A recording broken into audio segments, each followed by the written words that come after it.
Terve Jonna, oot ollut nyt tavaraläheteillä ajojärjestelijänä pari kuukautta ja nyt olisi tämmöisiä nopeita kysymyksiä.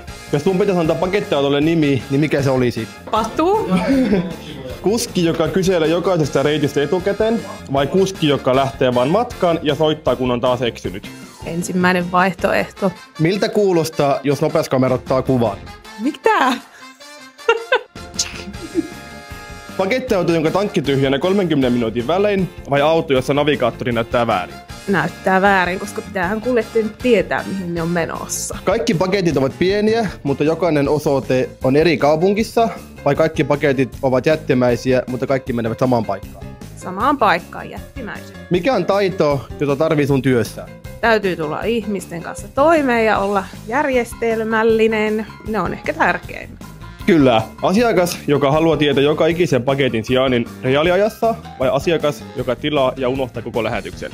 Joka haluaa tietää sijainnin, koska totta kai me nyt halutaan, että ne menee ne paketit perille asti. Kyllä.